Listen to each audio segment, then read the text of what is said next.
Wow. Yeah, just blame Jesse for the time travel book. Listen, I read it. I still know what's going on with it, so I'm I'm here here for for hard to understand.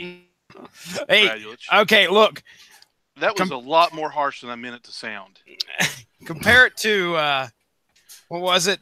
Green Lantern? Was it Green? No, it wasn't Green Lantern. It was Tarzan and the Planet of the Apes crossover. Oh God, that was an interesting one. That just immediately. That was a mess. That's what that was. Anyway, what I was saying was Star Wars, the early draft. That was rough. Yeah. Oh my gosh. I love you, Punch.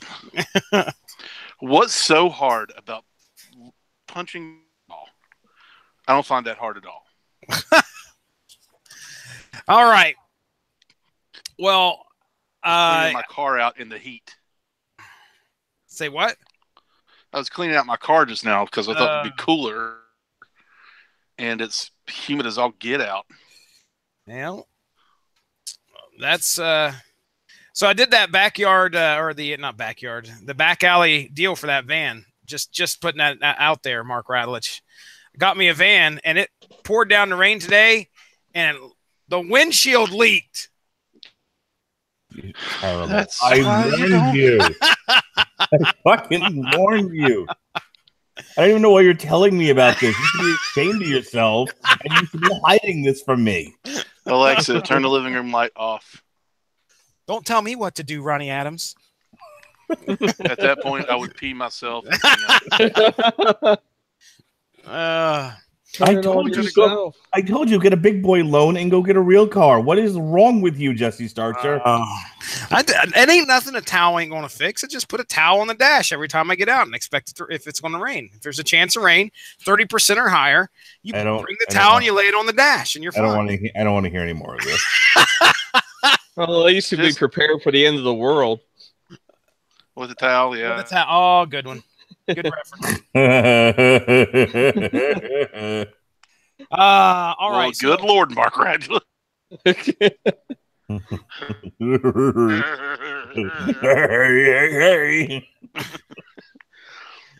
we got okay. So I'm a rapist. Next on the Screaming Boy podcast. Unpopular opinions. Ever. I think we should just do a Screaming Boy show of just unpopular opinions. I think it's brilliant. I just think it's brilliant. You mean all of mine? Just whoever's on the show gets to just share their unpopular opinion and discuss them. Like, we'll just do a round table. Unpopular opinions. Brilliant. All right, look, here it's going to be a nice, easy. I don't plan for it to be too long of a podcast tonight. I don't care if it is or not, but you guys say what you want to say. I have a list of 100 things I want to discuss. Yeah, I doubt that. This book wasn't that good. We're not going to be having the in-depth discussion that we've had on many other. Says you. So yeah, we'll find out. But yeah, I'll dive in. I think what we'll do is I'll open up with your guys' familiarity of the characters, and then we'll get in the creative team. I'll synopsis the book. We'll have if you got points you'd like to talk about, whether you enjoyed the book or didn't enjoy the book, both, whatever. I need to direct this movie. That's what I need to tell you. You say that with every book we ever. No, I haven't. I didn't want to direct the last couple. It's been a while since I've like, oh my god, I need to go to Hollywood and direct this as a movie. This is the first one in a while, and this one screams Deadpool 3. This one might be. Well, we'll talk about that here in a second, because I want to talk about what we're going to be expecting with the upcoming movie. Which, I mean, I've seen the previews or the trailers. I assume you have, Justin, haven't you? Oh yeah, yeah. You went and saw Infinity War, and was that one of the trailers at the beginning of Infinity War for you, Justin? No, not the mall. It wasn't. Oh, okay. I was going to say it was down here at the. Okay, now this is the point where I have to say, Caleb, you got to go upstairs, because I can't have you guys both down here playing. Okay. No, you guys can tell me all you want that you're not going to play down here. Hey, both of you got to go up there. It's time for bed anyway, okay? I appreciate you hanging out down here with me, but you need to go upstairs, both of you. All right? Has Mamaw left yet? No. Go up there and hang out with her and tell her you love her and hang out with her for a little bit. She just got back from vacation. Huh? Well, you need to stop hanging off the stairs. We've had this discussion. Caleb, get going, buddy. This is going to end with a starter child being beaten to death. I can already see it. Well, just give him the stare down. Stare down. Justin, there's limits to the puns. Don't go over the pun limit before. There is not. We are doing Deadpool. There is no limit. No, there's a limit, and you hit it. Get going, buddy. Because I didn't even get that. And I think there's like points for puns too, as in like you can only have, that was a 10-pointer right there, and you're only allowed 100 points. No, you're only allowed 10 points. Get on it. No. There you go. All right. Give me a mooch. All right. Get on up there. All right. Colton, get on. Hey, listen, we've heard your dad call you Bubala. So I don't want to hear it. I totally missed that. I honestly totally missed that. It's on the voicemail. I listened to that 5 times in a row, and I don't recall him calling me Bubala. I'm not saying he doesn't. I'm just saying I didn't hear it. Does he, though? I didn't know. I never even heard that word. Does he? You've never heard Bubala? He's not heard much Yiddish up there in Ohio. Apparently, we've had Ohio's not big on Jews. I'm from West Virginia, who's not big on anybody but white people, and I've heard Bubala. Yeah, we've had the discussion about Yiddish and Yibber Flopper, Schliver Schlopper, and all that. That's not Yiddish. All right, that's amazing. There's no reason to be racist, right? For goodness sake. Exactly. You're so used to calling me racist for no reason. Flipper floppish. That's West Virginia shit. I don't know. No, it's not. I do not want to have to buy my child a Nintendo Switch. I don't even understand how this thing works. What do you mean you don't want to have to? Somebody ask him for it? Well, he's been watching Let's Plays of Mario Odyssey, so I thought maybe there was a Mario Odyssey for like the DS, but apparently they only make it for the Switch, and I don't want to buy a fucking Switch. I told you, get yourself, we've had this discussion. Have you built the extra room first? That's got to come first, and then you get the TV, and then you get the Switch. No, before any of this happens, my parents have to die, and I have to get my inheritance. Oh, jeez. Well, then no more Bubala for you. Then I can but then I can go get a big boy loan, and I can go, do things on my house, not pay Fritz down the street to sell me a shitty car, and do Fritz. Dude, sometimes Fritz does good work on the house for cheap. Yeah, okay. That's all I got to say. And he's selling. And he's selling keys to your house for people to break into and steal shit. I have guns that they can steal. Fritz. Just get an awesome gaming PC and switch it out. Boom. Do it. All right, here we go. Are we ready? Come on, let's go, little darling. Ladies and gentlemen, welcome to Source Material. This is... I think we're closing in on episode 165. I don't know if this is 164 or 165. I know we're up there. But this evening, we will be discussing and getting ready for an upcoming theatrical release. The upcoming movie Deadpool 2, which doesn't have a subtitle or anything. What's it called? Nope, just Deadpool 2. Just Deadpool 2. Okay. All right. So joining me marketing tonight, right there. Well, joining me tonight to talk about a book that kind of ties, well, we're tying in with that anyway, are 3 of my favorite people to talk comic books with. One, now listen, you did not hear him on He-Man Thundercats. because he was invited, but unfortunately, I did not get him the memo that we were recording that evening. So, Justin Thomas, at least we got you on this podcast to discuss one of your favorite comic book characters of all time. Justin Thomas, are you ready to talk some Deadpool tonight? Oh, wait, I'm on here? The Invisible One himself. Waka waka. He has appeared. So are you ready? I mean, this is your guy, right, Justin? Oh, heck yeah. All right. So Justin Thomas, you've heard him on a few previous podcasts. So joining me tonight, one, Ronnie Adams of the Screaming Boy podcast.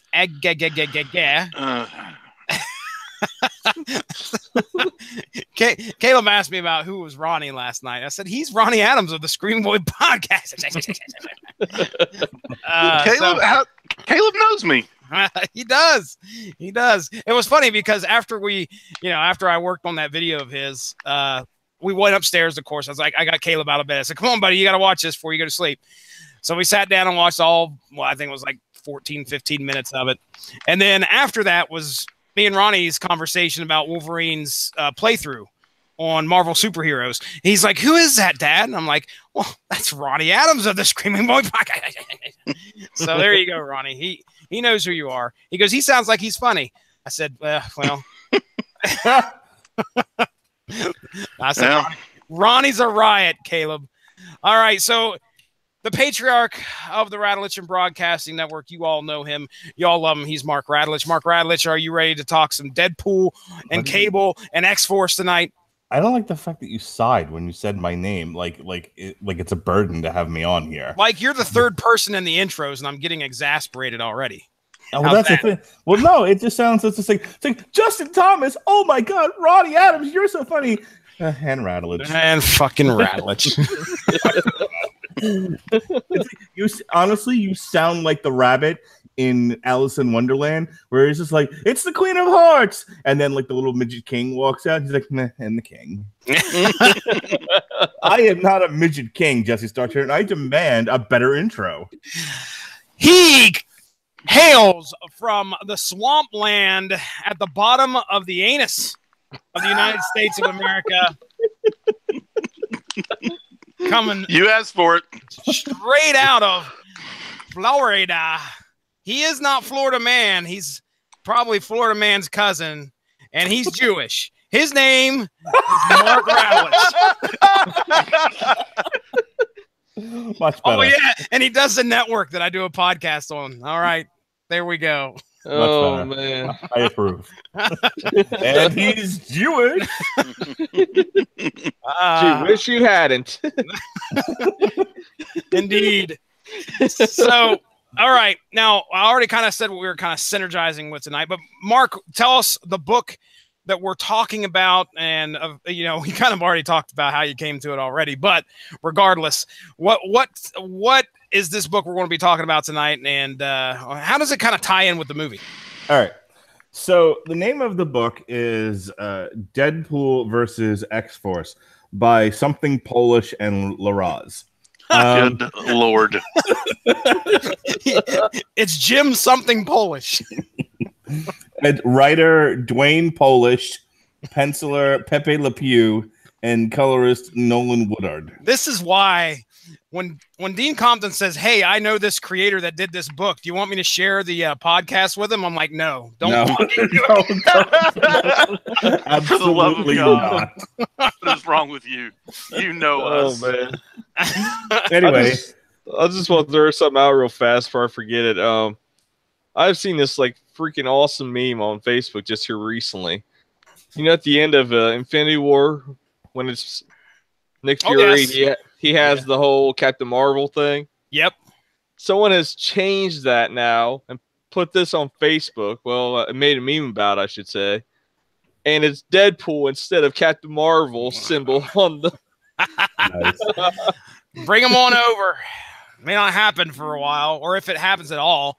I assume you guys have heard the stuff about Comcast. Yeah, it's not going to happen. Fox will end up getting bought by Disney. That's what I like to hear, Mark Radulich.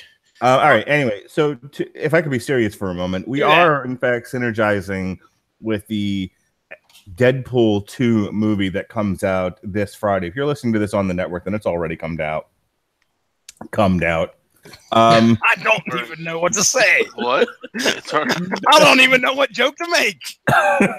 I speak the good English. It has already came out this past Friday, though. If you're listening to this on YouTube, then it comes out this Friday. See, time travel. And speaking of time travel, that's the essence. That's the liquid, the inner liquid of this book. You see, Ronnie Adams. Why me? It's the throes of passion of the book. No. It's our titular hero, Deadpool, travels through time, and Cable assembles a team of misfit mutants that will come to be known as X-Force to go after him and stop him from carrying out his mercenary deeds. He's an anti-hero, by the way. Just throwing that out there. Yep, just want to throw out there. So in the timeline, this all happens before Cable and Deadpool officially meet in the New Mutants. Yes. Number 98. Yep. New Mutants 98. Came out in 2014. Published, according to, what am I at here? MarvelWikia.com. Published September of 2014. And now I believe that, why does it say released July 2nd, 2014? Maybe they're talking about the actual trade. Well, anyway, regardless. So yeah, Deadpool versus X-Force. And so before we get into the book itself, I do kind of want to touch base with you guys on the characters. So Justin, we'll start with you since I know Deadpool's your man. And me and you, remember when me and you and Teasley did Deadpool versus Carnage, which was a lot of fun. Oh yeah, that was hilarious. We had the five like symbiotes, and then Deadpool was like the face of like a face on one of the crotches of the symbiotes. Anyway, so yeah, yes, it was an interesting book. We'll put it it that way. Definitely read that. Yeah, but tell us again, regale us as to why you're a fan of Deadpool, the anti-hero. Basically, it's been ever since New Mutants 98. I mean, it's just the look, the parody of him being, like Wade Wilson, of course, the parody. Mm-hmm. And of course, I'm a big Slade fan as well. So I just like the whole connection there. And then just his character in general, I don't know. I've just always been a big fan of mysterious masked figures. And him just throwing his one-liners, never shutting up. It's always entertaining just to watch him. Mm-hmm. And watch him on anything or read about him. I mean, just some of the stuff he comes up with. Originally, I believe, created by Rob Liefeld, and oh yeah, we've given Rob a lot of grief on here. I was just listening to a podcast today, and they had said that Liefeld, I don't know if he put this on Twitter, which most likely he did, stated that he had cried at Deadpool 2. He had actually tears. So I don't know if there was something that moved him that much in the movie, or most likely he's a little insane. I believe the context was that he enjoyed the movie and it brought him to tears of joy. Tears of joy. Yeah, Ronnie, you said you got to see this guy at a panel, right? Rob Liefeld? Yeah. What'd you think of this guy? He's a little nuts.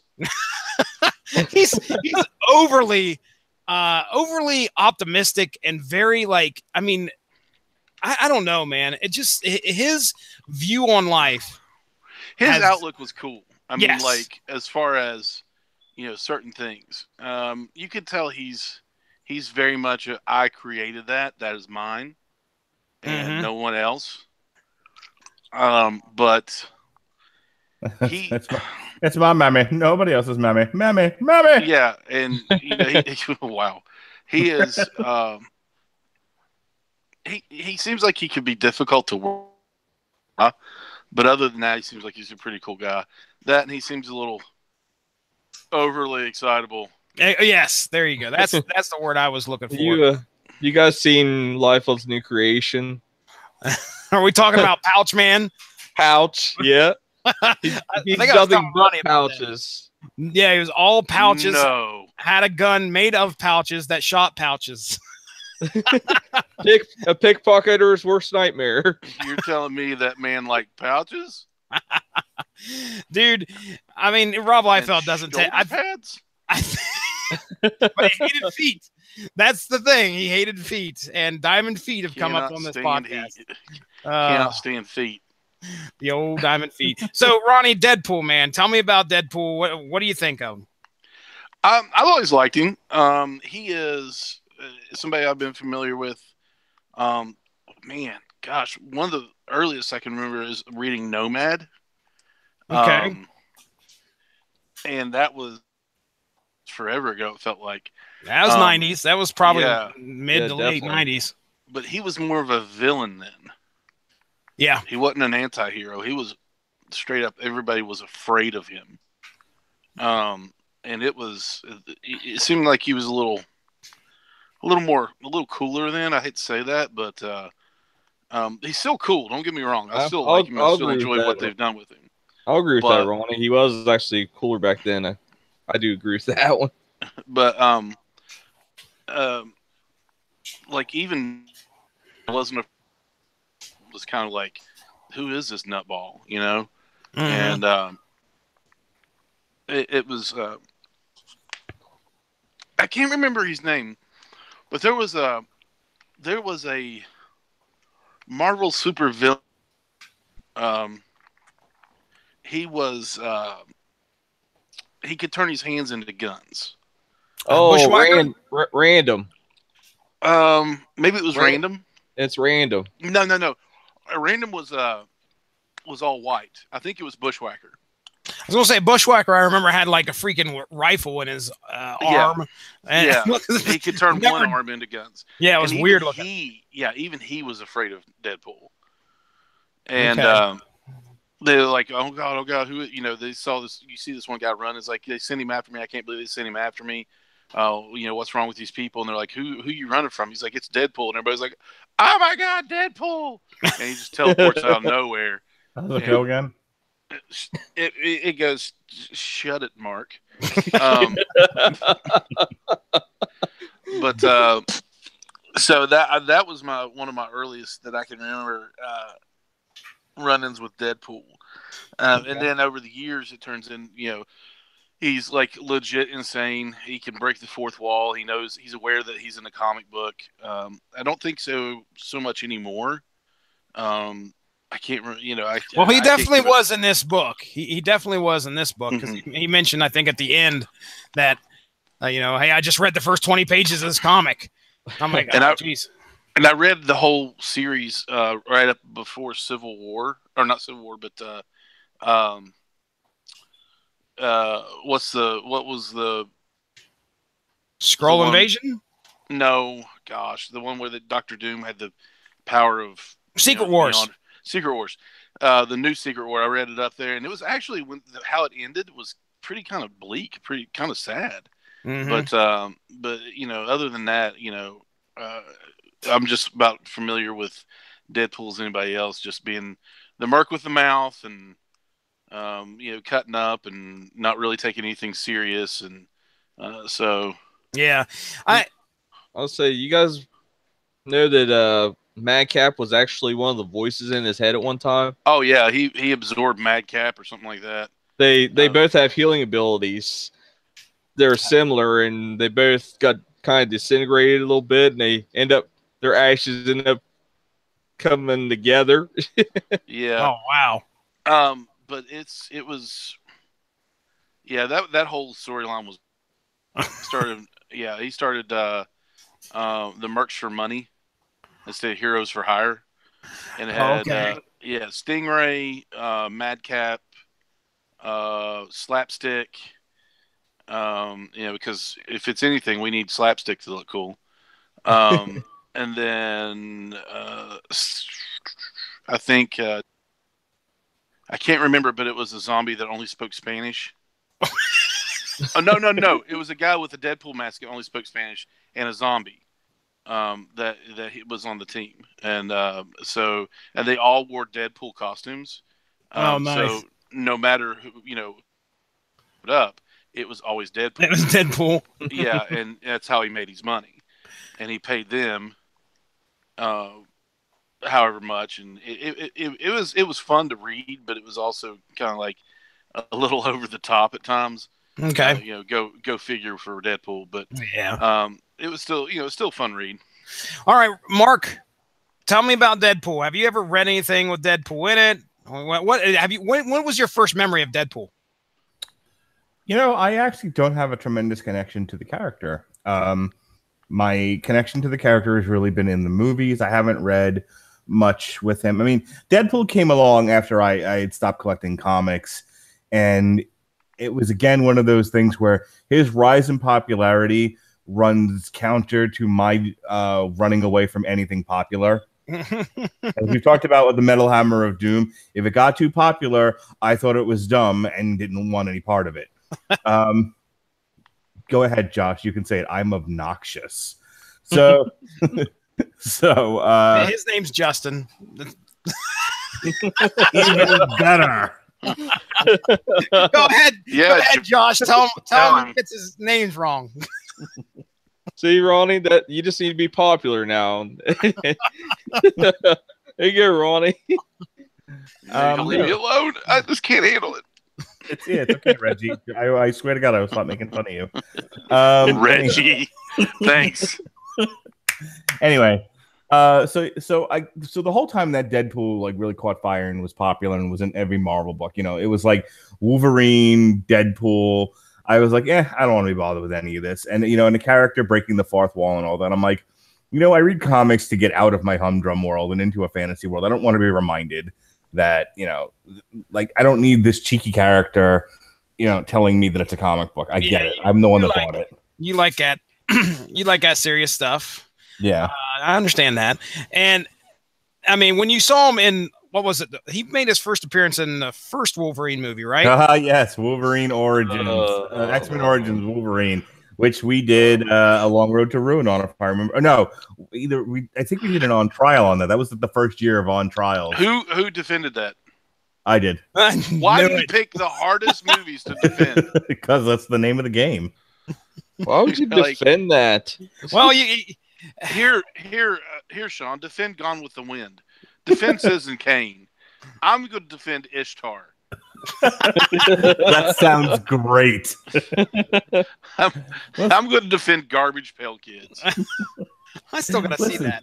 My defense record is 100%. Every movie I've defended, I've won. In your head.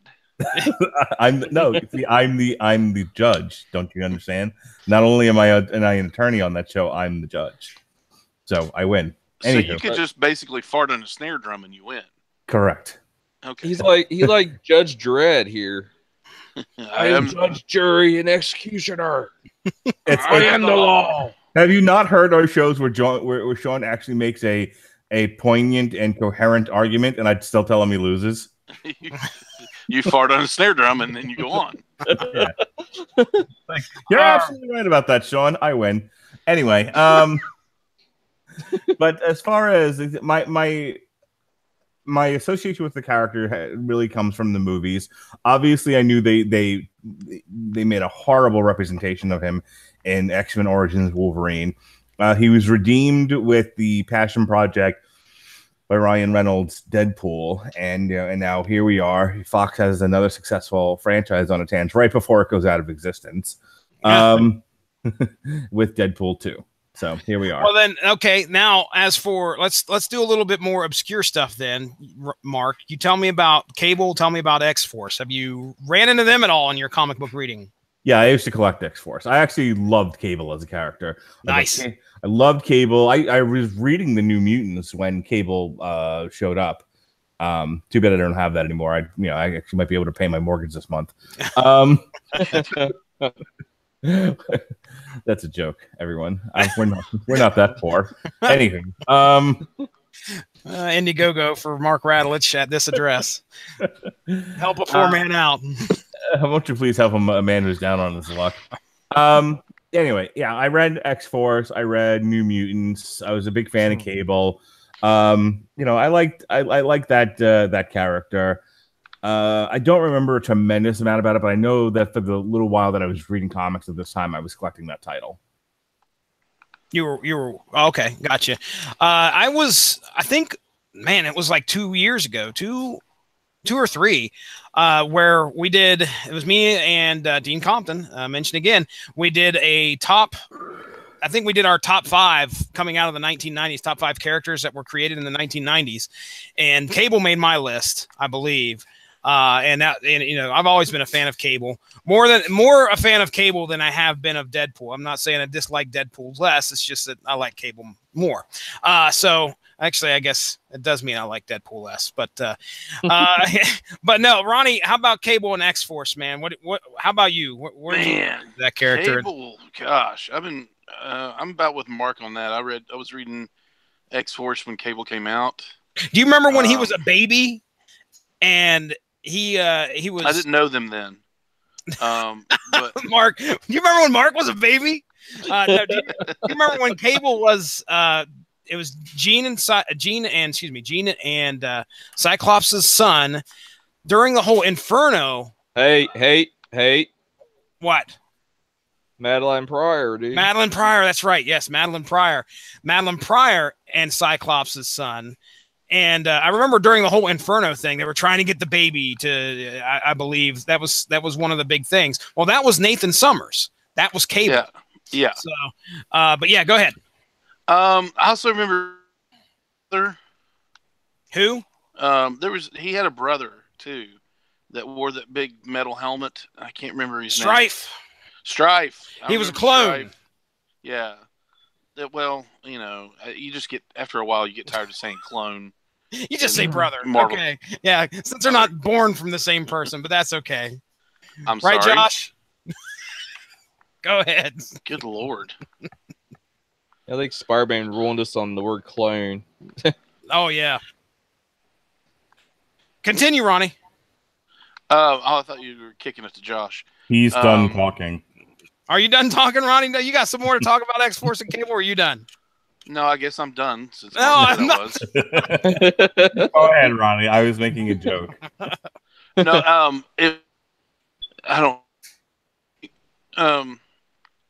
but yeah, that's basically what I remember. How about X-Force? Do you remember? Did you read much of that? Yeah, some. Okay. All right. Justin Thomas. I won't call you Josh for the rest of the podcast. That's just me though. Mark Rattledge, I don't know. You're just joshing me, aren't you? You're joshed. Tell me about it. We're going to hear a lot of Waka Wakas tonight. Tell us about Cable and X-Force. Did you read them around the same time as Deadpool, or were you checking those guys out? Yeah, I was a big collector of all the X titles. I was a big collector of X-Men, Uncanny X-Men, X-Factor, X-Force, Cable, Wolverine, anything that was tied into it, I was pretty much collecting. And I'd tell you, I was really drawn in by the whole Inferno storyline. That's basically where I started reading New Mutants, was the Inferno storyline. Gosh, I mean, it just draw me right in, just the way it was all done. Yeah, that's a storyline I have had on the back burner to cover at some point, because it's fun. You're dealing with Limbo, Mr. Sinister's involved, Madeline Pryor. You got a lot of underboob. It just, hey, it's Magic. Magic was one. Yeah, she was one of my favorite characters in that. Yeah, I was gonna say that Colossus having to deal with Darkchild's death. I mean, just all sorts of great stuff that happened in that storyline. X-Men titles, the X books were all hot in the 90s, man. My gosh, going through the late 80s, 90s. Yeah, Days of the Future Past, Mutant Massacre. Yeah. Fall of Mutants. Jeez. Some great stuff came out of there. All right, well, let's go ahead and we'll talk about the creative team, and then I'll synopsis. We'll talk about our favorite parts of this book. Okay, so as Mark mentioned, Dwayne Swerzynski. I'm not going to call him Dwayne Polish, Mark Rattledge. He's Polish. Call him so. Dwayne is a comic book writer here. I'm just heading over to the wiki. Some of the comics that he's had his hand in. looks like Cable's number 1 through 25, 2008 to 2010. So he has a familiarity with that character. Deadpool, Wade Wilson's War, 1 through 4. Justin, did you read that one? Wade Wilson's War? I don't believe I read that one. I've heard of that, but I can't say I've read it either. He's done Punisher. It looks like a lot of Marvel-related titles. Moon Knight, Bloodshot, which is Valiant Comics. I guess he's on that right now, as a matter of fact. Cool. Godzilla number 1 from IDW. So, yeah, he's got his hands in. I don't see any DC on here, so it looks like it's Marvel and then some independent stuff. The Black Hood number 1 from Archie Comics. Oh, boy. Get ready, Riverdale fans. So there you go. That's Dwayne Swerzinski. Next up is our artist, Pepe Larraz, who, according to what I saw here on Comic Vine, he's also a Marvel guy. Most of what I see here is, we got Ultimate Spider-Man, a lot of Spider titles in here, and some X titles. X-Men 92. Were you reading that at all, Ronnie, when Secret Wars was dropping? The X-Men 92 series that came out, I think it was like 4 issues. Not really, no. Okay. And then we got, let's see, Deadpool, Inhumans, Spider-Man. Like I said, okay, so there you go. Iron Man. He's a Marvel guy as well. And our colorist, Nolan Woodard. So I don't know. I didn't look up to see what he did, but colorists are important, ladies and gentlemen. If it wasn't for colorists, it'd just be all black and white issues. So here we go. We are going to get into. Thanks for telling us that a colorist does color. Yeah, I dispensed the important information here on the podcast. All right, let me get to my page here. Now, here's the fun part, Mark. I don't know if this happened in the trade. But Deadpool versus X-Force. Deadpool versus X-Force. At the end of each issue, there was a recap page. Yeah. Okay? Oh, jeez. That's in the trade. That's absolutely great because that is so great. Instead of doing a recap page at the beginning of every issue, like most Marvel comics would, or most any comic would, at the end of each issue, they would summarize what happened in a recap page on like the final page. So that's kind of what I'm going to be reading from today. I'm going to combine a few things from issue 1, issue 2, and issue 3, and a little bit of my own flair in here. So bear with me if I jump back and forth, but I'm going to try and keep it as true to what's in the book as possible here. So here we go. Sensing a disturbance in the time stream, time-traveling mutant soldier Cable discovered that billionaire Francis Talbot had hired a mercenary to go back in time to save his grandson from dying in Operation Desert Storm. I'm going to just stop right here because here's the thing. Until issue 4, which we will talk about here in a second, I swear to goodness Francis Talbot was the name I'd heard before. All right? Guess what? I am completely wrong. Well, we'll get to that in just a second. So, yes, from trying to save Francis Talbot's grandson from dying in Operation Desert Storm. Instead, the mercenary, a madman named Deadpool, a.k.a. Wade Wilson, has gone back to the Revolutionary War and begun changing American history. Cable gathered a team of Warpath, Boom Boom, Domino, and Cannonball to go back and stop him. No sooner had they engaged him when Deadpool leapt into the time stream again. Boom Boom and Cannonball stayed in 1777 to try to fix the mess he'd made, while Cable and the others followed Deadpool into a trap he'd set for them during the Battle of Gettysburg in the Civil War. All right, give me just a second. Let me open up this next one. It's a trap. It was a trap, as a matter of fact. All right, here we go. All right, so leaving Cannonball and Boom Boom in 1777, tasked with minimizing the damage that Deadpool created during the Revolutionary War. Cable took Warpath and Domino after the Mad Mercenary, only to discover his tampering had already begun to work.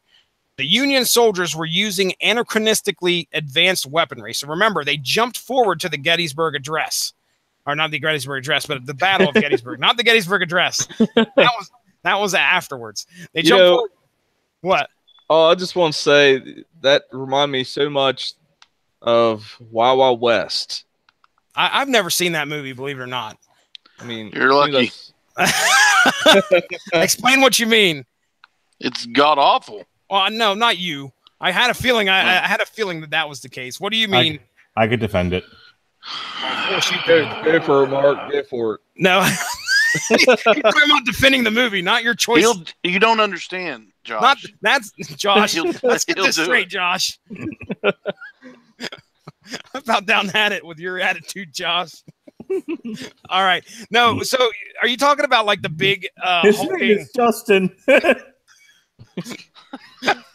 I'm so invisible. Everybody thinks I'm someone else. Well, someone stay behind me. Justin gets no respect. Okay, he gets invited to podcasts, and then he doesn't get to actually, on the podcast after he gets invited. Then when he does show up to a podcast, we do nothing but butcher his name, which is probably going to be a bit from here on out till eternity's over with, there, Justin. So just get used to it. But anyway, so are you talking about the big hulking or spider robot or whatever that's there in the exactly? Okay, I've seen that off the trailer. But yeah, I just want to say I don't feel like I should have to remember anyone's name. I'm too busy offering a lot of insight and entertainment to these podcasts. Yeah, sure. Also, I was gonna say if you notice a little bit of BioShock in there, Jesse. There is, dude. One of those suits look like, what are they called? Big Daddies. Yep. It looked like a Big Daddy. And I was like, whoa, that is crazy looking. But yeah, since Deadpool's went back into the Revolutionary War and then jumped forward, whatever he did back there has now all of a sudden gave the, I think it was the Union soldiers have this huge advanced weaponry now. So with his squad battling the changes in the time stream in 2 centuries, Cable took Deadpool on directly, leaping with him through the time stream, only to find himself in early 20th century China, enslaved by a collar given to Deadpool by his employer, Talbot. Now, issue 3. Issue 3 is basically a big fight between Cable and Deadpool, leaving the latter in a bloody mess and left for dead. And when I say a bloody mess, ladies and gentlemen, I'm not talking about he just got crap kicked out of him. I mean, he's laying in Mark Rattledge's backyard, this big swamp, and you can see his rib cage. I mean, he blew him up. I live in the suburbs. Oh, sorry. I apologize, sir. The suburb swamps. No, that was what they call them. So Deadpool's left there for dead while Cable heads backward in time to try and rescue the rest of X-Force. Wade Wilson pulls himself together to find another time device and travels to a small bar in Germany in 1923 to find the one and only Adolf Hitler. Deadpool is now back on task, this time trying to protect Hitler from becoming victim to time travelers with the intent to kill him, which is, I don't understand the motivation. Maybe you guys can talk about this when we get to it. I have no idea why he's excuse me. I think I do, but I don't know. Deadpool getting paid to save a Nazi from getting killed just took it over the limit for me. But here we go. Using the patented time travel gun, I think is what it's called, that erases someone from existence. He's using that to protect Adolf Hitler. So they show this one guy who shows up and he gets hit with this time travel gun. And what ends up happening is it erases him and goes all the way back to when he's first conceived or even thought of, and kills him and then kills his parents too, or something crazy like that. But it pretty much just wipes you out off the timeline. And I think if I remember correctly, the selling point of this gun was they stay dead forever. So Cable rescues the rest of X-Force, explaining that time will sort itself out from the 1700s, from the 1700s forward, after he gives history a little nudge. So he kind of steps in and helps something out, and then sure enough, they go forward in time to the Gettysburg battle, and here things have finally, you can see that history's kind of sorted itself out there.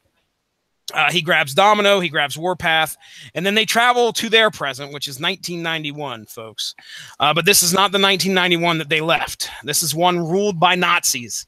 And as they arrive, they are greeted by a very wealthy Talbot. who has prospered off of the actions by Deadpool in the past. So they soon find out that Talbot only one mission was not to try and save his grandson, but to try and gain as much wealth and by selling by amassing as much weaponry as possible and selling it, basically becoming this huge arms dealer throughout time. Crazy stuff. Deadpool arrives with the time travel gun, and a large-scale battle ensues involving all the players, including Nazi sentinels with Red Skull faces, which was pretty crazy.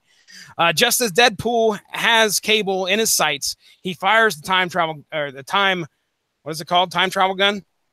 Time something, yeah. Time. I'm calling time travel gun. Yep. But it is deflected to Talbot, erasing him from existence. And as time becomes rewritten, it is apparent that no one will remember anything. But we got a glimpse into one of the first meetings between Deadpool and Cable, even though they may not know it. So there we go. That is Deadpool versus X-Force in one fell swoop. I'm telling you, this screams Deadpool 3. A couple of minor tweaks, and this absolutely could be the plot for the next movie. I was going to say, who do we have in Deadpool 2 right now? We have Cable, we got Deadpool, and Domino, right? Right. Shatterstar. Oh, that's right. Shatterstar's in there. Who was a member of X-Force at one point? Bedlam. Don't know him.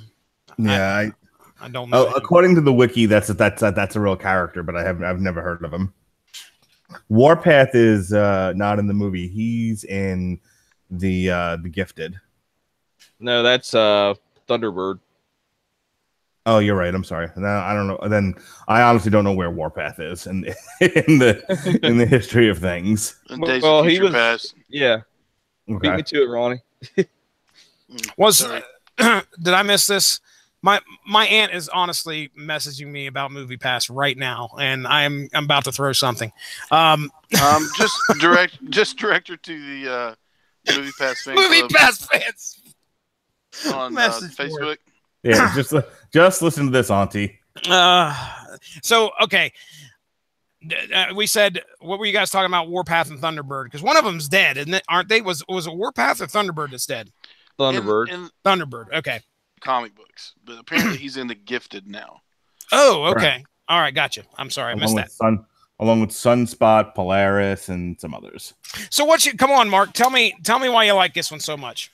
Well, I thought this was a great idea. You know, it's somebody pays Deadpool to travel through time and do what he does best, just murderize people. And they realize that, you know, they can't allow history to be rewritten in such a way. So they chase him through time to stop him. I don't know how you're not in love with this, Jesse. Oh, dude, I don't know. Do not get me wrong, sir. I like this book a lot. But I think, you know, like I said, that's got a very cinematic quality to it. You know, when you start thinking about like set pieces and settings and everything else, you know, sending Deadpool back with large guns into the Civil War, that's into the American Revolution, that's hilarious. Dude, one of my favorite scenes of all time. One of my favorite scenes of all time is Time Cop. That's what, Time Cop. Oh, dude, when he's standing there in that Civil War, like, I don't know if it's the Confederates that roll up on him, and then he just kind of lifts his cloak out, and there's like these two submachine guns with laser sights on them. And he just mows them down and love that. Their gold. It's so Isn't great. Like Evil Dead 2 or 3 where, you know, he's got like the chainsaw, you know, in the middle of like Camelot or some shit. That's like, three Army Darkness. Yeah. Great stuff. You know, great stuff. Yeah, that's all fun. That's all fun stuff. So I think, you know, a movie where you have very much, you know, a Cable versus Deadpool kind of round two, because they're adversaries in this first movie. You know, but this time it's with, you know, you throw in time travel. I think that's a recipe for a lot of fun. Yeah, I would agree with you. I'd love to see something like this on the big screen. I think Cable and Deadpool had their own miniseries for quite a while. Now, I don't know if we almost did that one, but I couldn't find volume 1 anywhere. I don't know. There was a point where Deadpool was more a serious character. You guys kind of already alluded to this. And then he became the Merc with a mouth, the guy that continued. He broke the fourth wall. That wasn't the outset of Deadpool. That kind of was something that evolved along with the character. And at least I'm pretty sure. Am I right there, Justin? He wasn't like fourth wall breaking jokey guy at the beginning, right? No, in the 90s, he was pure mercenary. Yeah. Yeah, he was mouse. Yeah. So he was a merc. I mean, he just killing and getting his money and leaving. Yeah. But you know, later on they gave him a little more, I guess you could say, depth. A lot of depth, yeah. So anyway, you know, that's where was I going with that?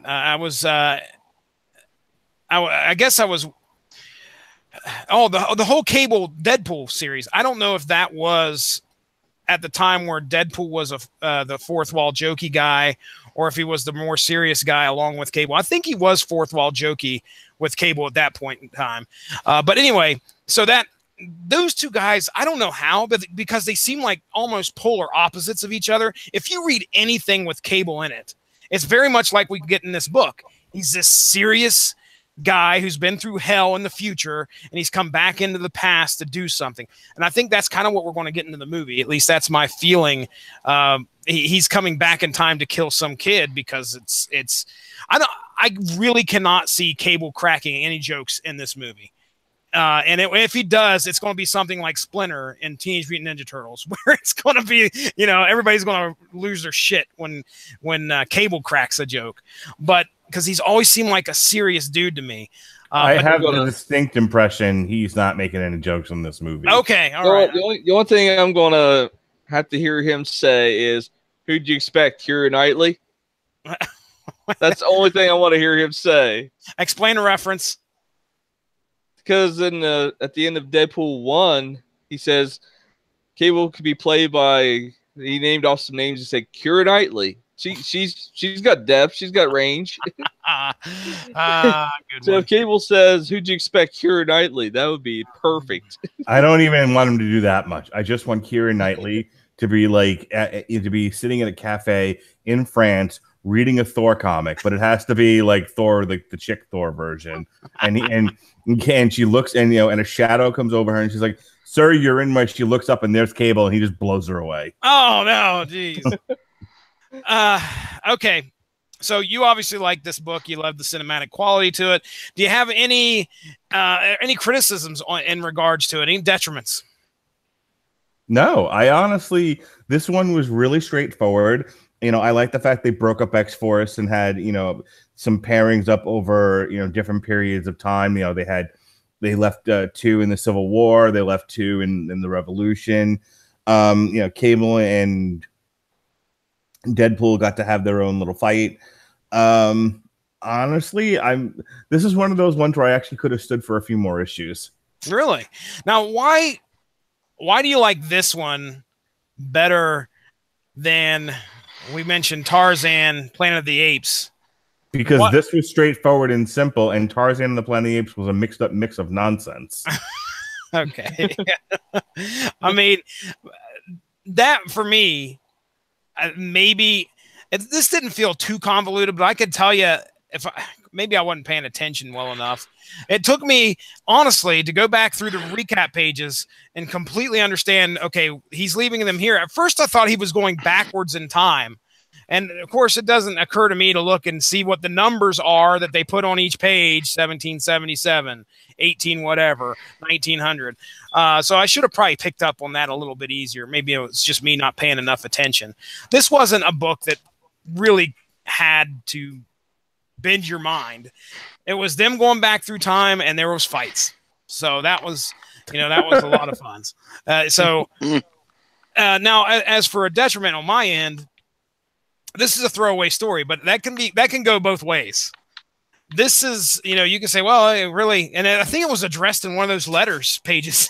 They're like, well, so you're telling me that this story didn't mean anything? And they're like, no, just wait a second.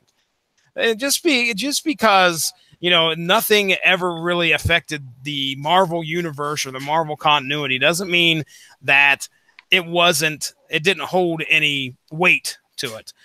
So yeah, it may have been a throwaway story, but still, it was a story nonetheless that, hey, you never knew about. And when I find out that Talbot didn't actually exist in the continuity, and I just like, oh yeah, I recognize that guy, I felt like a dumbass. So yeah, but And when it comes to favorite parts, my favorite parts, I've already said, recap pages at the end. That's hilarious. And Ronnie, we'll talk about the final page here in a second, because that's come up quite a bit throughout our discussions in regards to Rob Liefeld. But let's go ahead, Justin Thomas. Justin Thomas. Josh, just tell me one thing. Why did you like this story, and did you have any criticisms of it?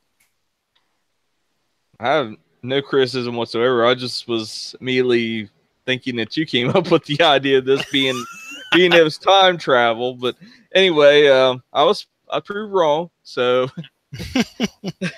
anyways, I just like the whole '90s feel to this book. I mean, big guns, pouches, the original X-Force crew, minus Shatterstar and Pharaoh, of course. And then you have just the whole look. Deadpool's original outfit, my favorite outfit, by the way. I mean, and that, I gotta say, that ending, love the ending, because New Mutants 98. Yeah. Yep. Yeah. I had to throw that in there because that's definitely. Did Deadpool feel like Deadpool to you? Yeah, he definitely did. He was breaking the fourth wall and stuff. But I mean, and what kind of threw me off was he really didn't break the fourth wall so much in the '90s. So that's the only thing. But they went back, and if you noticed his where he speaks and stuff, it's all red outlined, and that's what they did also back in the '90s. Yeah, there's a point, I don't know if it's issue 2 or issue 3. Deadpool makes he says something about how he mentions, well, I think he mentions like the Cable X-Force series. I have no idea what Deadpool we're talking about, what time he's from, because he mentions the Cable Deadpool series in the book.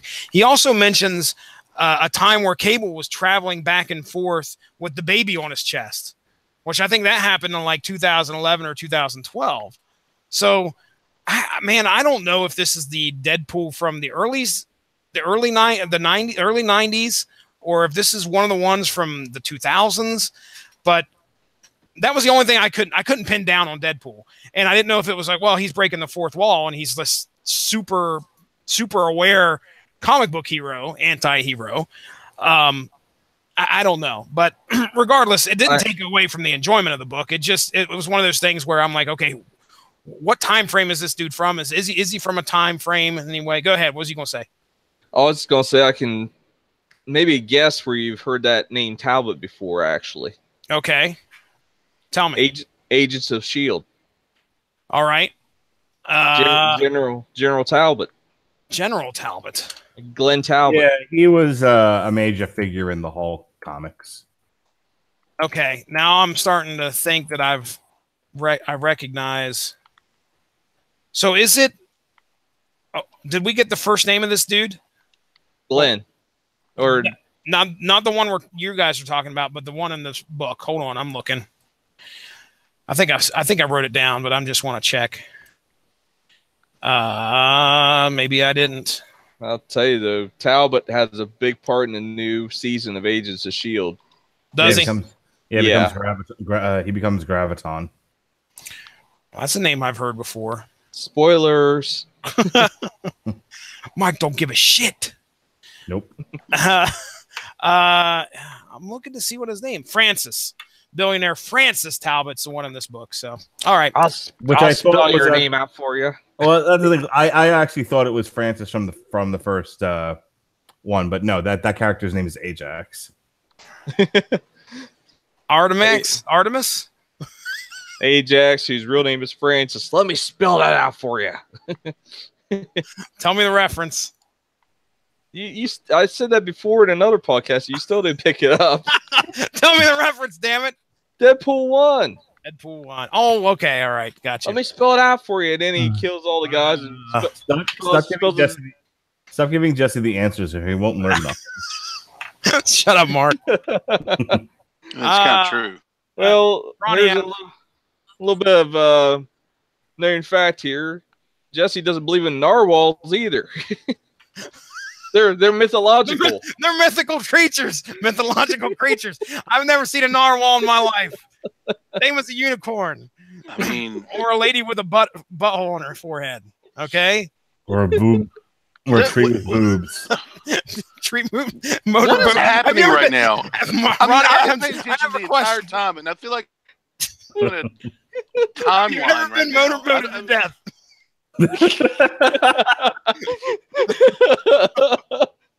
I think this is like legit my last show. No. Oh my goodness. So okay, no.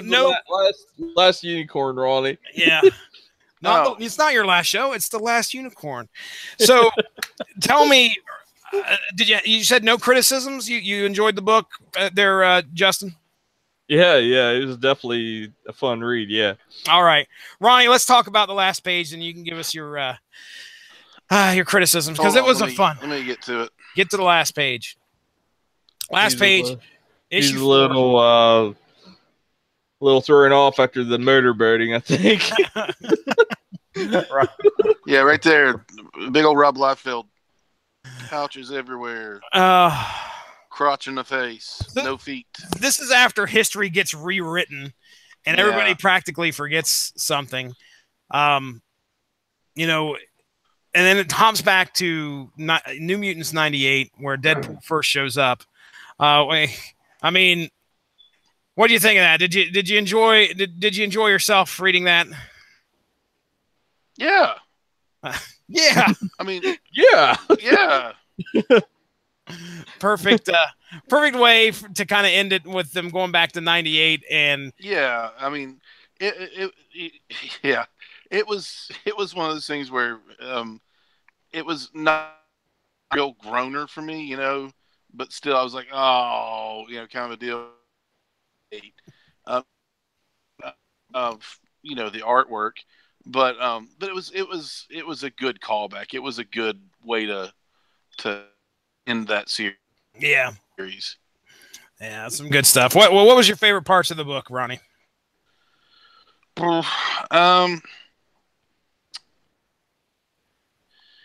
You know, I really didn't have one. I mean, I enjoyed the overall the feel. It was overall it was a good series. I mean, it doesn't happen, but I agree with Mark. I could have stood for it going a couple more issues. Yeah. Did you have any problems with it being throwaway, or was that perfectly fine in your book? Yeah, that was fine in my book. Okay. Any detriments? Anything you criticize about it? Just the last page. You know, I understand that.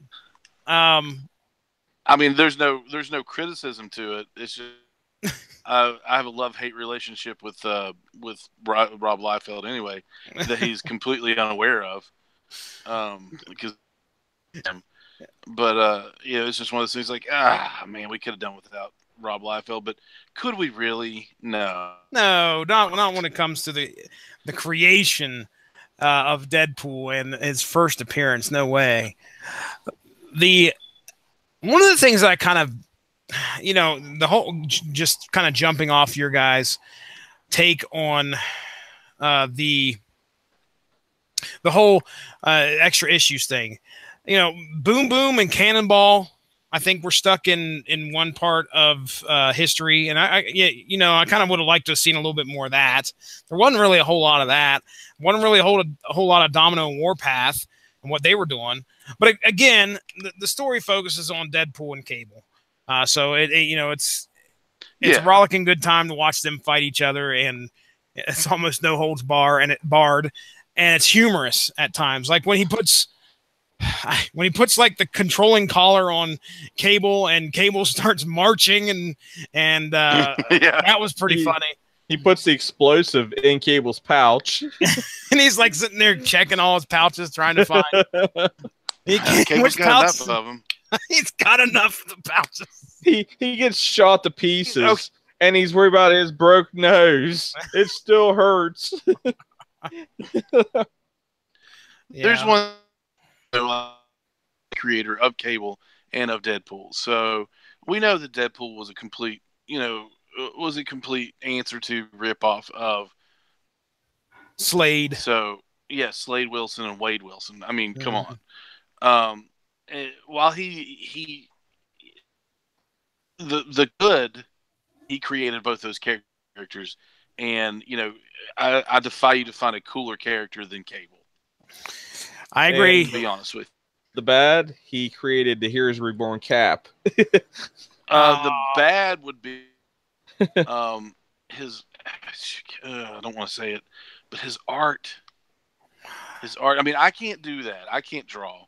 But and I get that, and I'm not trying to take away from anybody and what they do in their. But I just if you pictures that he's drawn of Captain and his table-like chest, things like that's kind of where I was like, I still don't want him around his own character, which is bad to say. But it's time reading anything Deadpool and Cable, because if you get the right person writing it, so well together. These two characters. So, well, that's kind of where I am. Okay. Well, let's Everything talk as a whole. If there's, I'll run it through here around the table, see if there's anything else you want to say about the book, and then maybe we'll just talk real quick about what we expect to come with the movie, or what we'd like to see. We'll start with you, Mark Radlich. Anything else you'd like to say about the book? Shows like this are kind of a mixed bag, kind of a double-edged sword, because on the one hand, this book was so fun, and I really was excited to talk about it. Except that it's so simple, there's not a lot to talk about. No, there isn't. We're not going to have. I mean, we had a great discussion on one point with Green Arrow, which I did not know if we were going to have much to talk about. Is she wearing a wig or isn't she? I want to know. No, she was wearing a wig. No, we did. I mean, I was just going to say, you actually kind of took the words out of my mouth. No, I want to hear you say it, Radulus. She was wearing a wig. Don't wig out, man. Get out. No, stay. More dad jokes. No, I mean we had an examination of the character of Green Arrow, and I almost called him Oliver North. I'm so tired. Oliver North, Green Arrow. Nope, I'm afraid not. No, we had a lengthy discussion, and it's up right now on the Radicalism Broadcasting Network, of the nature of Oliver's character and whether or not the artists were being true to that, to that nature. There's nothing like that in this book. There's no examination of the characters. It was just like, what's a fun thing to do with Deadpool and these X-Force characters? I know, have them chase each other through time and have them fight. It's like some of these comic books really do come across as like kids playing with toys.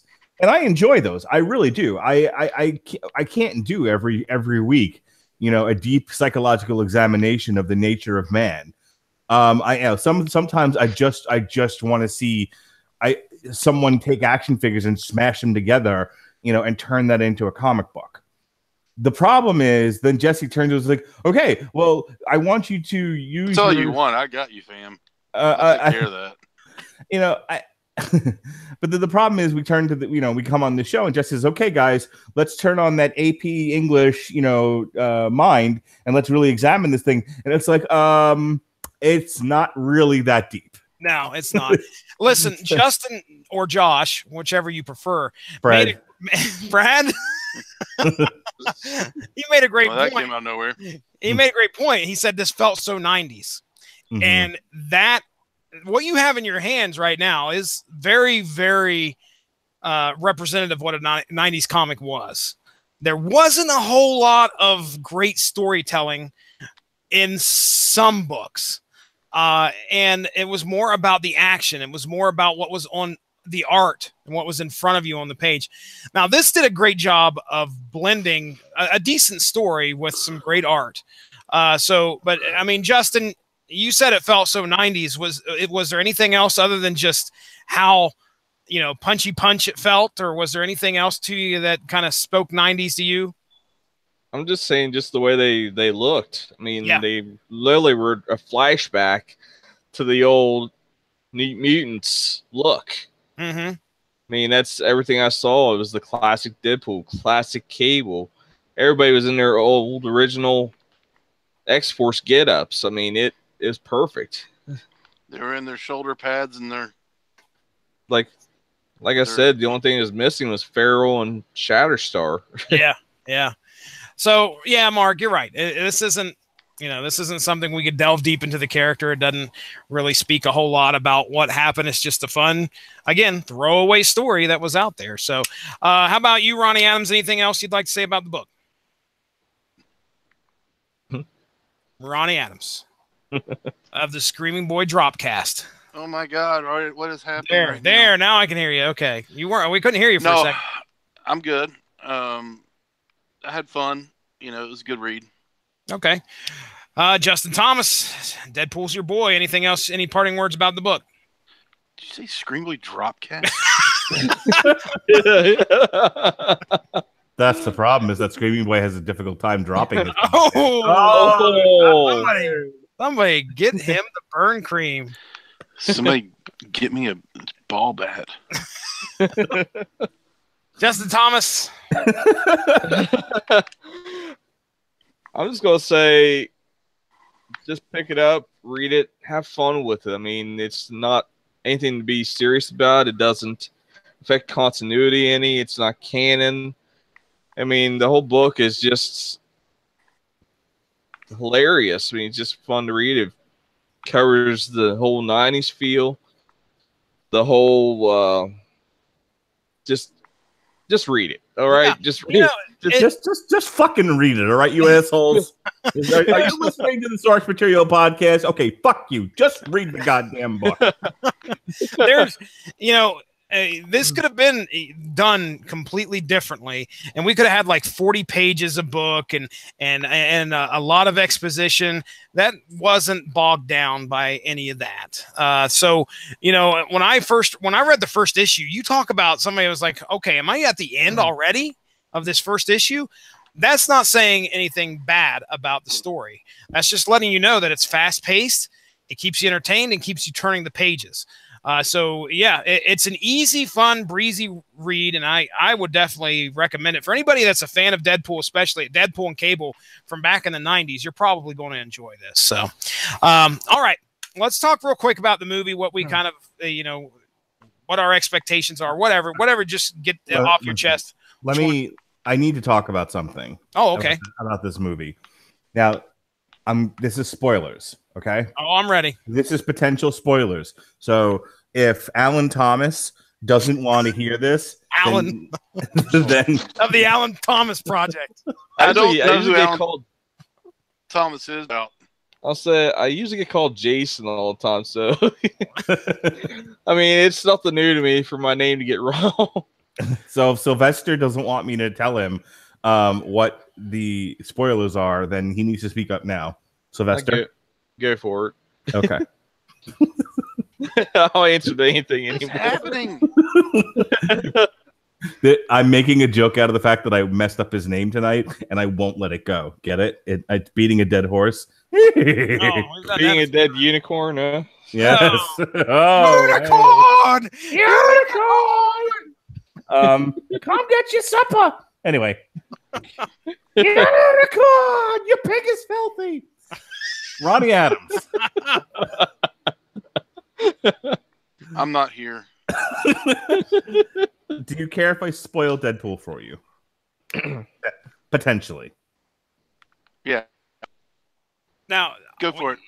Okay. All right. I don't care. Go ahead, Mark Radlich. I have a feeling I kind of have an idea of what this movie's going to be about. So I'll be surprised if I don't know the ending already. There's something specific that I need to talk about, because to me, I feel like a lot of the movie is going to hinge. Well, a lot of my personal enjoyment of the movie is going to hinge on whether or not this is true. Okay. So allegedly, if you look at the marketing for this movie, a lot of it is Deadpool. The bare bones from what the trailer has laid out is that Cable comes back from the future to kill the fat kid with the fire powers. Okay. And Deadpool is charged with saving the kid from Cable, but Cable's too powerful for him, so he enlists other mutants to help him, and they form X Factor. X Factor? Yeah, sorry, X Force. Okay, all right. Sorry, I meant to say X Force. Now, with all of that in mind, you would think that X Force, especially because so much of where the Fox X-Men movies were supposed to be going was going to be, an introduction of X-Force movies and such, right? There's a rumor out there that in the trailer, you see them all parachuting someplace, right? Yep. Mm-hmm. That everybody but Deadpool dies in the parachute. Everybody but Deadpool and Domino die in the parachuting. Okay, so they can't land, or somebody attacks them, or what? They all die in horrible ways, different and horrible. This kind of really changes things around, considering that there's going to be an X-Force movie. Well, they don't necessarily. I mean, the only one that of those characters, assuming they keep Domino alive, as I've said, the only one that they need to. That they would have needed to hang on to was maybe Shatterstar, but if they get rid of him, they just replace him with Boom Boom and Cannonball and whatever else. You don't kill Shatterstar in this movie. I'll tell you right. Allegedly, he buys the farm. Terry Crews Bedlam buys the farm, and then the Bob guy, Paul, or whatever his name is. His name is Josh. I actually have a interesting fact about Shatterstar. You guys familiar with that character? Yes, I know who he is. Yeah, you just told me about this. Go ahead. Yeah. So basically, Shatterstar is from the future. He was sent back to find the X-Men, right? Mm-hmm. Well, basically, he finds Cable and the New Mutants, and they become X-Force. Well, in the storyline, basically, they go back, I believe, in time, and some of his DNA is taken from him. And that DNA becomes a clone. The clone is later named Longshot. So Longshot gets Dazzler pregnant with Shatterstar. Where you think at, Ronnie Adams? Good. I feel like there's like a giant. I feel like there's like a giant beach ball on Ronnie's head right now, and it's just spinning. I'm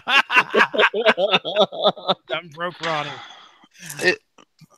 Yeah. My head hurt. Oh, yeah. All right. So, okay. Let me go back to my point. Exactly. If they kill off like all of those characters after so much of the promotion has been on them, I'm going to be really irritated, and I might not enjoy the movie as much. Now, the initial rumors on this particular Deadpool movie was that early test screenings were like, this sucks and it needed to be reshot. What's come out of that is not that it sucked, it's just that people really like Cable and were disappointed he's not in as much of the movie. So the reshoots were to put more Cable in the movie. Since then, I've heard it's testing pretty well.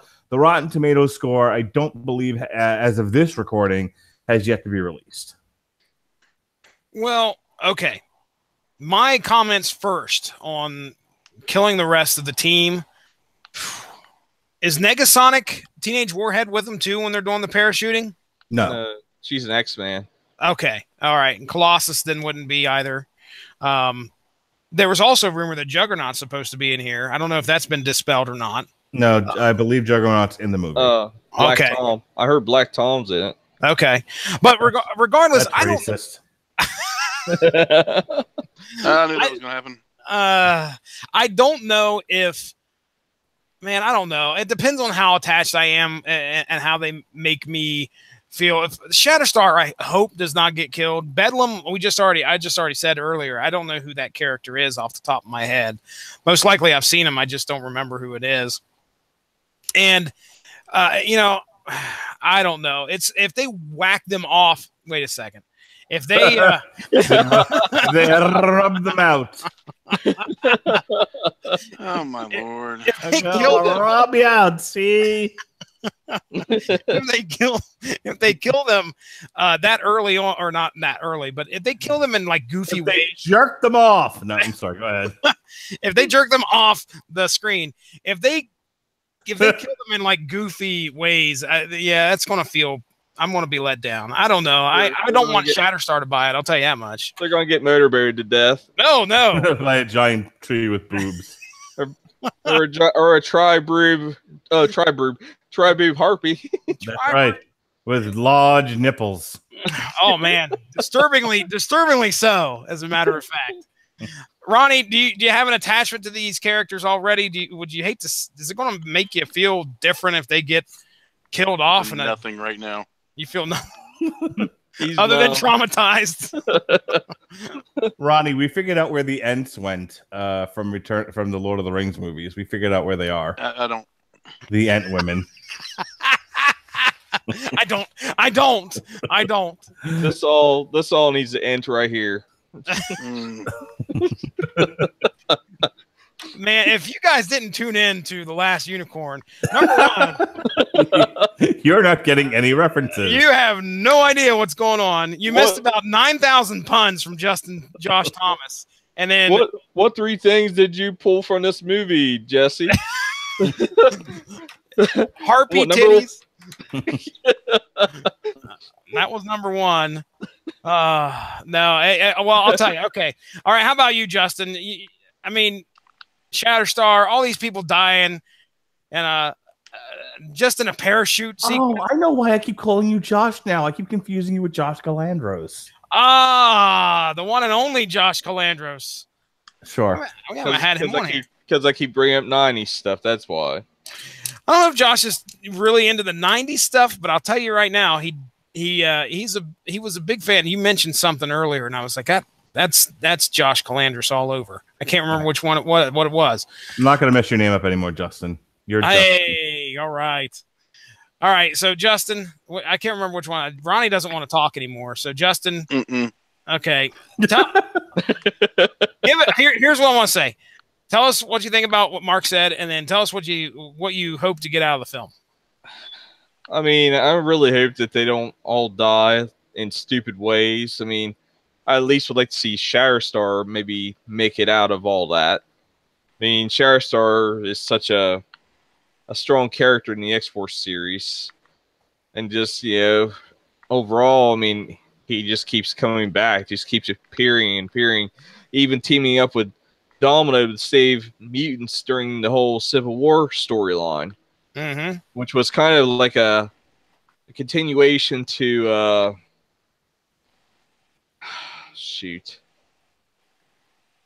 that one story. The continuation to House of M at the end of it. Oh, okay. Well, basically, they go to save all those mutants that were left over from the House of M, and I believe it's the 198 storyline is what it is. I know what you're talking about there. I've never read it, but I know that storyline. So yeah, the whole Decimation / 198 storyline. Well, anyways, they were even brought back in order to save the whole 198. So I mean, he's just not a character to just be thrown away. Yeah. I mean, he keeps just coming back, and I just would really like to see him continue to grow as a character, see where he goes. So you're going to go see this movie quicker than you went and saw Infinity War? Justin? Oh, definitely. Like to see this fairly soon before anything gets spoiled. I mean, I swear.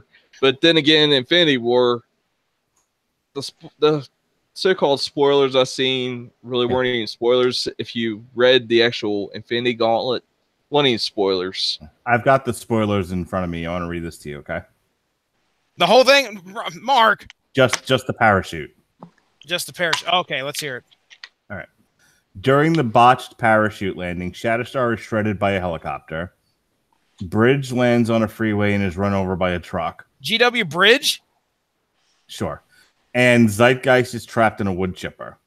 Jim actually makes the landing, but gets sprayed by Zeitgeist acid blood while trying to pull him out.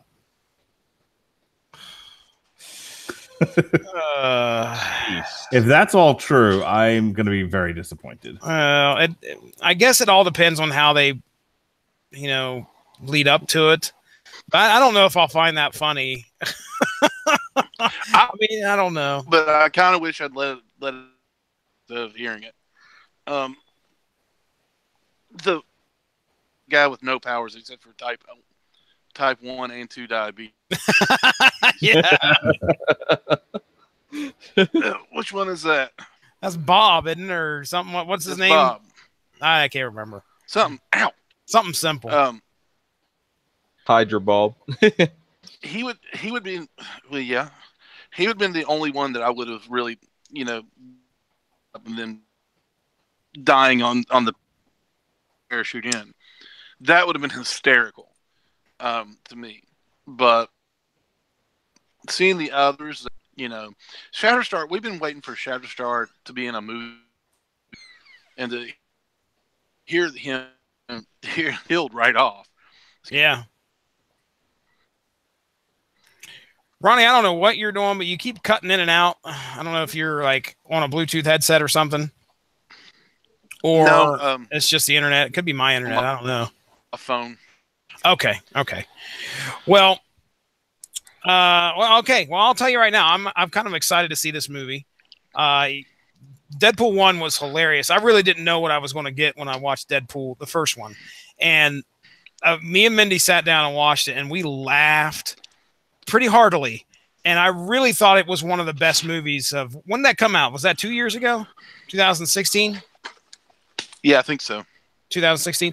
So it was either 2015, 2016. Either way, I really enjoyed it. I thought it was funny.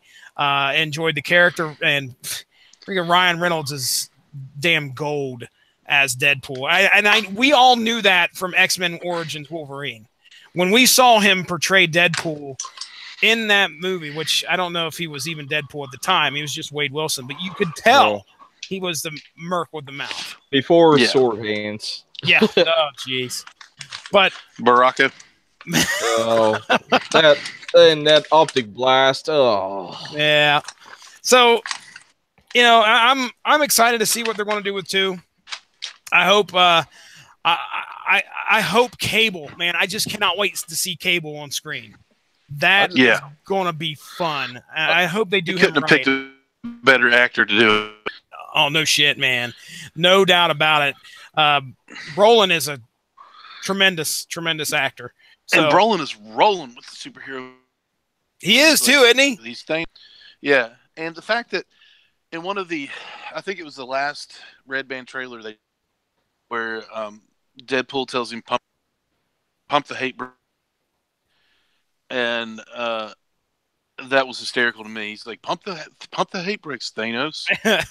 And do a throwback to Wolverine Origins, where Cable pulls a pistol and starts at Deadpool, and he cuts one of the bullets in half, and he starts spinning the swords trying to block the bullets. But at the end, he's got bullet holes in all his chest and torso. He goes, man, bullets are really fast. and then he said, but he calls him One Eye Willie. Yep. Because of the Goonies throwback. Josh Brolin.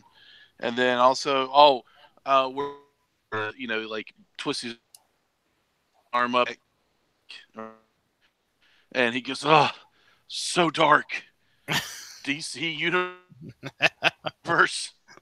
All that meta, that fourth wall really gets me excited to see this. Yeah. And so I hope it goes like we want it to, but to see it's straight, man, that kind of makes me sad. Well, all right. Let's call it a night here. We've had some fun discussion about Deadpool, the upcoming movie, and Deadpool versus X-Force. We'll get into plugs. And I was gonna say, if you guys ever get a chance to play the game, it is hilarious. Oh yeah, it really is. Freaking awesome. Now this was for the 360, right? Yes. And PS3, and I believe they have for Xbox One too, don't they? They do. Mm-hmm. I don't know. It's Xbox 360, Xbox One, and PS3. Okay. All right. Well, let's go ahead. We'll get into plugs here. We'll start with Josh. And no, wait a second. Justin Thomas, the Invisible One. I know what podcast you didn't make it on. That would be He-Man Thundercats, even though those are two of your favorite franchises of all time. But I can tell you, just a quick plug, because I know he probably wouldn't mention it, but Justin joined me and Ronnie Adams on one of the best discussions on He-Man that we've probably ever had, where we went back and looked at some of the comics that came out of the figures. And we talked about the origin, some of the origin of some of our favorite stories out of those little comic books from the He-Man figures. You can go back in the archives. You should be able to find that at some point. Probably back on. We're still on Blog Talk Radio, some of our archives over there. But yeah, check that out. And also, we had a great discussion on the Sears Wish Book stuff when we were looking at some of the He-Man figures through that. But Justin Thomas, what else? Where can people find you and your ridiculous amount of puns? Man, you can find me everywhere. He's everywhere, man. I mean, seriously. I mean, I'm a big gamer. You can find me on Steam under Spectre 13. Find me on the Xbox Live under Arctic Lightning, which I'm not going to go why that's different. But anyways, you can find me on PSN, the PlayStation Network, under Spectre 13 also. Facebook, just find my name. Peru Deadpool pick. I'm there. I post just tons of funny stuff, pop culture references, and you name it. I pretty much post anything like that. You find me on Twitter, Instagram, Snapchat. On the Instagram. He couldn't help himself. At least he's still awake. Pretty much, if it's social media out there, you guys can find me on it. I mean, just look for Spectre 13, the approving Deadpool pick. You spell it differently too. Yeah, with that big thumbs up, Deadpool, and Spectre 13 is spelled SPEKTR, and then just the number 13. Basically, it's a tribute to Mortal Kombat and Friday the 13th. I spell with the K. Okay. Got it. Okay. All right. Okay. Okay. All right. Ronnie Adams of the Screaming Boy podcast. Tell us what's going on over there in your podcast land. I don't do it. Oh boy, this is going to be rough. According to Mark, I don't do anything. Ronnie, don't be sore. I can't help it. From the fucking in the bud. Fucking in the bud. What is Jesse? Wait, that was Mark. That wasn't me. Oh, you son of a bitch. What the heck, Jesse? I'm sorry. Ronnie, I've corrupted him, and you'll never get him back. I want to have to go into therapy or. So, Oh, I have a podcast called Scream Boy Podcast. We are on iTunes, TuneIn, Stitcher, and iHeartRadio. About anything that's pop culture, we'll talk about anything that's has to do with pop culture. We have on the Radio Legend Broadcasting Network right now. You can actually find the Wish Book episode in the archives in the Scream Boy archive. Oh, okay, there we go. Yeah. Yeah. So that was a lot of fun. And then right now I have the worst luck in the world because now my mouse doesn't work. It is permanently depressed. into the computer. Oh, okay. Oh, Like, jeez. how does your mouse become depressed? It's pushed in permanently. Oh, Like, okay. You don't have Is to get your any mouse type of. depressed? Is your pig filthy? Going to have like a full on commercial before everything's done here. Just as long as it doesn't involve a Rat King, all right? Yeah. I Yeah. also post pictures of rat kings. No, you don't. I Thank goodness. do, sir. That was the BS But, episode, wasn't it? That was turtles somehow Yeah. related. I can't remember. Turtle. We asked y'all asked what a rat king, where he got his name, and I just provided information. Provided And then nightmares. you're like, no, I don't want to know about the blah, blah, blah. I'm a big pansy. So whatever. But a lot of fun. We have a lot of fun on there, and we'll put up some new stuff here soon. It's as soon as I get the old computer. So I'm telling it's you, we gotta do Screaming Boy podcast, unpopular opinions. probably end up doing unpopular opinions. Starting with Bill Cosby. Despite my better judgment, will yeah, I've agreed to this. So just be on the lookout. We'll be posting up some new stuff soon. All right, very good. Justin Thomas, I'm throwing down a gauntlet and I'm challenging you. God damn it. Unpopular opinions about cups and crotches. Oh, cups and crotches. Listen, The old cup. I'm gonna need you to pay attention for a moment, okay? So October is all Good horror Lord, month. man. Is all horror month here on the Rattlevision Broadcasting Network. We have 2 open spots for source materials. I'm thinking one of them, October 1st, if you're interested, Deadpool, Dracula's Gauntlet. Sweet. What the hell is that? All right, are you in? You in like Flynn? Bring it. All right, you motherfucker, you. You motherfucking Fitzgerald. That's actually written by Brian Posehn. Do you know who that is? You're I have not heard of him. You're a farging ice hole. Brian Posehn is a comedian, very tall comedian. He plays a part in the Big Bang Theory as a geologist. He's also known for his taste in metal. He does like a metal show. Oh, yeah, I remember that guy now. No, you don't. The geologist, yeah. Yeah. We'll say he knows his Big Kripke? Bang Theory. No, not Kripke. Just look up Brian. All right, Brian, folks, Google. We're all in front of computers. Brian Posehn. It's spelled Posehn. I've never seen the series, so I don't know. Okay, but he's done other stuff. Like I said, like I would recognize him. Yeah, He was after Sheldon's woman back in the early days. He's a fairly famous stand-up comedian. He's mostly associated with like Patton Oswalt. Anyway, he's one of the authors on this comic. Yes, I've seen this guy. All right. He is very he's definitely recognizable. With Justin Thomas. So we're gonna plug this in for October 1st. I'm scheduling Ronnie. Ronnie loves it. So we just have one more space in October for a horror type comic. We've got Dracula's Gauntlet, Venom, Lethal Protector, John Carpenter's Tales of something or other.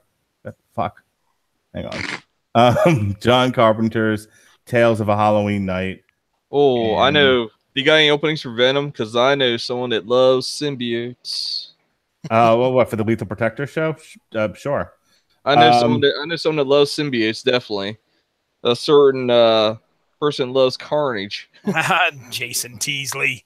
And then we're ending our Halloween series of shows in October with Batman Haunted Night. So, but you know, since I just happened to notice in my trade that there was an advertisement for Dracula's Gauntlet, and I was like, oh, we should get Justin Thomas on for that show. Yeah, I'm all for Deadpool. Plus, I like vampires in general. I've actually been reading Bram Stoker's Dracula. I've actually been reading that, so I'm all up. Reading a real book? Yeah, I actually do read. Yeah, Nice. Against you, I'm just all right. comic fans in general. You know, I'm just gonna shut up. Ronnie And you know, we don't mean to talk over you, but you cut out, so we think you're done. But I will say, I do read a lot, and I do learn that there is such thing as narwhals out there, man. Shut up. All right. So next week, fucking fish with a horn coming out of his head. Give me a fucking break. If you're listening to this on YouTube, our next Raw YouTube audio show for the Source Material podcast will be the Han Solo Star Wars series. That same week, we'll be reviewing Deadpool 2 on Damn You Hollywood, and then gonna be down with the clown on the Five Finger Death Punch. On the Metal Hammer of Doom, we'll be reviewing Five Finger Death Punch: Justice for None. About that shit. Meanwhile, if you're listening to this on YouTube right now, tomorrow, Ronnie Adams will hopefully have a better internet connection, and Sean Comer will be on, and we're going to discuss Green Arrow season 6. Ronnie, is there something I can do to cheer your mouse up? I mean, maybe tell a couple jokes. Hey, your mouse is depressed. You get your cheery mouse right here. No, I don't want any of that at all. Please. And speaking of Ronnie Adams, we're going to be reviewing his favorite band on the Metal Hammer of Doom, Dimmu Borgir. I can't even pronounce. You know, this bit is old. No. And deserves to die. We don't have a soundboard, so I have to make horse noises. So yeah, we'll be reviewing the new Dimmu Borgir this Wednesday. And then we close out the month of May with recording our Cloak and Dagger show. And then we'll be reviewing Solo, a Star Wars story. And then finally on the Metal Hammer of Doom, Galactic Empire 2. We'll be reviewing it on the Metal Hammer of Doom. So that's what I got right. That's what I have to say right now before I start scheduling more shows. Oh, my goodness. Yes. Whoa. Ladies and gentlemen, go give the Rattlich in Broadcasting Network Facebook page a like to stay up on top of all of our great content that we have to offer. We're right here. Motherfuckers. What? Sure. All I'm trying to do is get through a plug. That's all. Listen, we have all sorts of great stuff. We have wrestling. We've got comics. We've got TV discussions. We also have movie discussions. I mean, there's great stuff on the Facebook page that we share. Like I said, we're right here at home on Spreaker. You can find us on just about any platform out there, such as Overwatch, which is a game. Overcast. We're on Overcast. We are on iHeartRadio. We're on iTunes, TuneIn Radio, Stitcher Radio. So you're going to be able to find us pretty easily. Just type in RADULICH and you can check that out. Also, the Source Material YouTube page, if you guys want to just type in hashtag Source Material, all one word, you'll probably easily be able to find that. And there is a lot of extra content on there. Most recently, one of my favorite ones I think I've done so far is Mark and Pat talking over the Brawl for All, where Bart Gunn versus Godfather. And they do a commentary. We slapped it to the video, and I'll tell you what, Mark's reaction to when Godfather gets hit with that fucking right hand. Oh, it's classic. So, yes, check that out. A lot of great stuff out there. We have Metal Hammer of Doom extras. We've got me and my son. My son's a big Fortnite player, so I kind of threw up a commentary track of him watching him do his victory royale as Thanos. Yes, so I tied that in the comics somehow. But yes, he becomes Thanos in Fortnite and is able to kill like 2 or 3 people, and he walks home with the victory. So that's on impressive. There. Oh, dude, it's about 12 and a half minutes long, so it's a lot of fun. And to watch my son react and give me a hard time, and then we made some Donald Trump quotes together. It was a lot of fun. So. And we also do some video game commentaries. We talked about the Simpsons playthrough. We talked about the playthrough for Marvel superheroes for the Wolverine side of things. We also have one out there. It hasn't showed up yet, but be ready, folks. Me, Robert Winfrey, Mark Rattlich, Ronnie Adams. We all got to talk the X-Men playthrough for the X-Men arcade game. That isn't up yet, but keep an eye out, folks. It's going to drop sometime soon. I sent you guys one for the Punisher. I thought would be fun to do. You did, and I just saw it. I apparently scrolled right past it, And I'd love to see that too, just to see what happens. So that we have all sorts of fun things planned out here for the Rattleture Broadcasting Network. It's just about finding time, kind of synergizing stuff. But it's all content all the time. So, ladies and gentlemen, for the wonderful Rodney Fitzgerald, who's joined us for the second time tonight. Or wait a second, I mean Justin Thomas. Justin Thomas, the invisible one himself, Justin Thomas. For Screaming Boy Podcast's own Ronnie Adams, and for the patriarch himself, Mark Radulich. I'm Jesse out of here. I'm Jesse Starcher. Thank you all for joining us. Have a good evening. Bye. Bye.